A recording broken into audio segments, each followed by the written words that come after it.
Hello everyone. Now we are looking at the SDG9. SDG9 is adopted by the United Nations in 2015 and is one of the 17 global goals. It focuses on infrastructure, industry, and innovation with a powerful ripple effect that drives progress everywhere.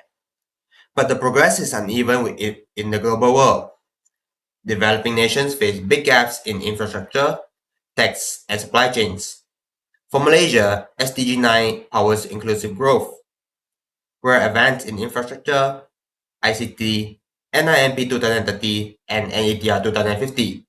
Yet we still face problems including the SME financing, R&D, regional gaps, and climate risks. Now, for the Middle East, the progress is mixed. Developed nations like the UAE, Saudi Arabia, and Qatar are doing very well, but less developed flags far behind. My teammate will explain all these details later in depth. Our objective in this session is to study Malaysia's challenge and opportunities, propose engineering solutions, and share best policy to move SDG9 forward. Thank- Next, I will discuss the challenges in achieving SDG9 in Malaysia. First, Malaysia faces difficulties in developing smart and sustainable infrastructure due to high costs and weak integration of sustainability principles in development projects. Second, the manufacturing sector still relies heavily on conventional methods with low adoption of eco-innovation practices, which slows sustainable industrial growth. Another challenge is technological and policy barriers. Many small and medium enterprises struggle to adopt advanced technologies because of limited financial resources, lack of skilled workers, and weak policy implementation. Lastly, environmental and social issues such as industrial pollution, high green gas emission, and limited access to technology in rural areas continue to hinder the achievement of SDG9.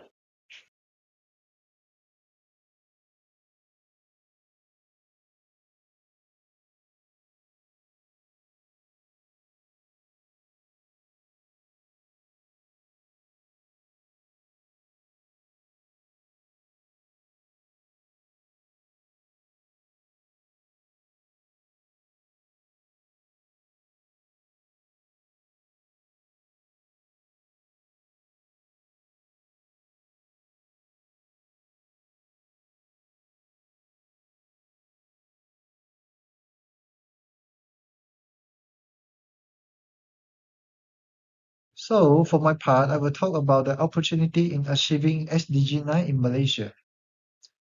I have stated out the three types of opportunity in achieving SDG9 in Malaysia. The first one is the expansion of high-value technology and industrial sector. What caused this? Because they are the trend of the semiconductor manufacturing and the robotics automation system and also the renewable energy technology. So this will cause the traditional manufacturing shift to the higher value and innovation driven economy. And the second one will be the development of the smart infrastructure and digital economy. The modernization of Malaysia infrastructure will be developed when the SDG9 is achieved, which is the advanced transportation system, a stronger energy network, and also you get the high-speed digital connectivity. And also, we have the smart infrastructure implementation, which is a grid level energy efficiency once the SDG9 is achieved. Since the grid is become the higher efficiency, we will also improve the environmental sustainability opportunity, which will cause the pollution reduction and the energy conservation and also the efficient use of the resource. Thank you very much. This is the SDG report 2025. The dashboard and trends are rated by 6 tiers rating system. As shown in the report, most of the SDG are under significant challenge remain category including SDG9 and it is moderately improving. The detailed SDG9 indicators split into 8 categories. The rural population with access to all-season road and population using the internet have reached 97.7% in 2025 and 2023. Mobile broadband subscription, logistic performance index, average score of top 3 university and articles published in academic journal are shown the increasing trends as well. However, the expenditure on research and development show this decreasing trend in 2020, where it only has 1% of GDP, as well as total patent application by applicants origin, which only has 49.3 per million population. Now, let's move on to our key recommendations to advance SDG9. First, we can strengthen the digital equity by closing the rural gaps, expand broadband, and build a resilient infrastructure. Second, we can link the research and industry by bridging the gaps between academia and business. It drives the local innovation and boosts international cooperation. Third, we can adopt clean tech by shifting to low carbon models, use renewable energy, and cut emissions. Fourth, we can support the MSMES by easing the financing, speed up digital transformation, and grow competitiveness. And finally, we can build a strong data systems. We can use data and AI to monitor the progress and guide the sustainable projects.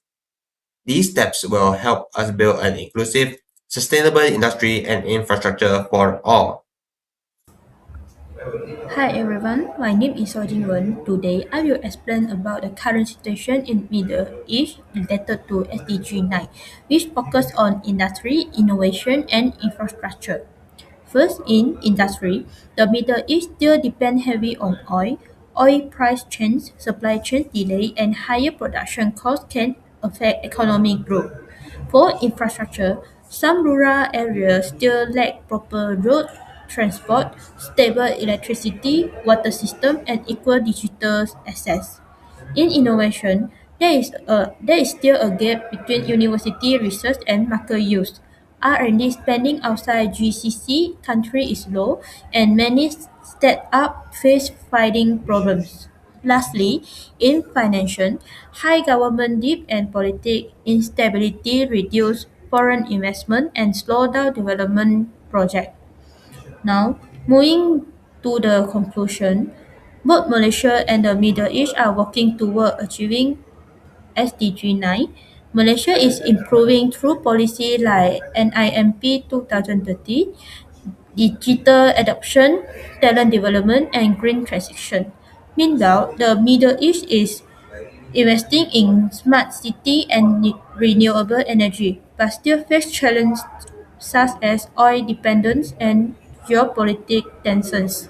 In conclusion, both regions have made progress, but continually investment and innovation are important for sustainable development in the future. Thank you.